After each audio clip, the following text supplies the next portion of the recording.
All right, so the first ethical dilemma that we're going to be talking about is environmental racism. Now, the Navi community was destroyed for unobtainium, a superconductor for energy worth 20 million kilo. This aspect of the film Avatar speaks to this real world issue of environmental racism, where communities of color are destroyed for industrial and technological progress. For our purposes today, I want to focus on the role technology plays in environmental racism, as well as the negative ecological impact of consumer technologies from sourcing to dumping.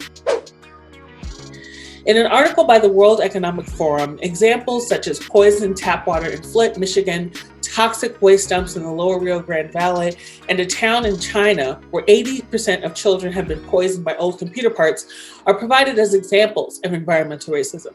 But what is it?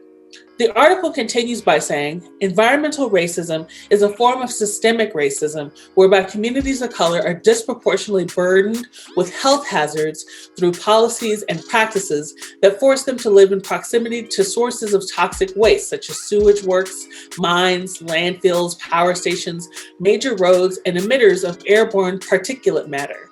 As a result, these communities suffer greater rates of health problems attendant on hazardous pollutants.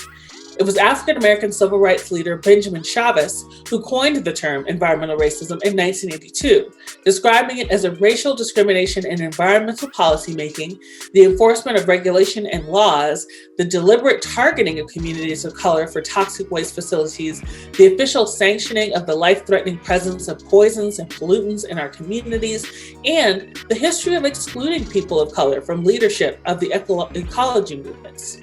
So what exactly is in our phones and our devices? How are metals and minerals causing conflict? And what can be done about this growing global e-waste situation?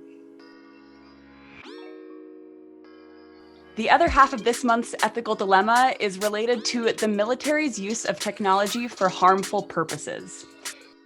In the modern day, technological warfare is not a new phenomenon.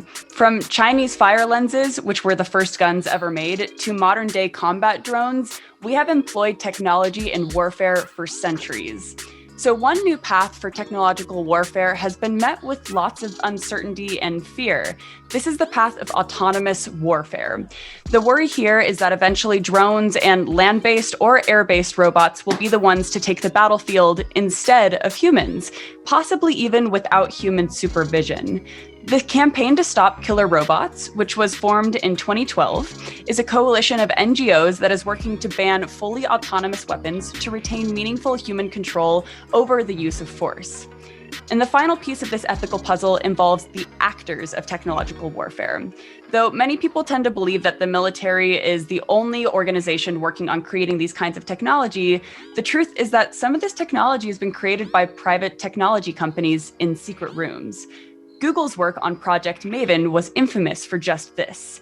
And in 2018, employees discovered that the companies had been hiding the algorithmic warfare cross-functional team, who were working on a secret contract with the government to create AI-fueled imaging technology for better drone warfare. And it was part of a larger military-wide campaign to integrate artificial intelligence into battlefield technology. This all speaks to a long history of the military's use of technology for good and for bad, and the people who choose to willingly or unwillingly contribute to it. Both of these sides we saw in the movie Avatar, with those who willingly fought the native Na'vi and those who chose instead to rebel against the military and their destructive warfare.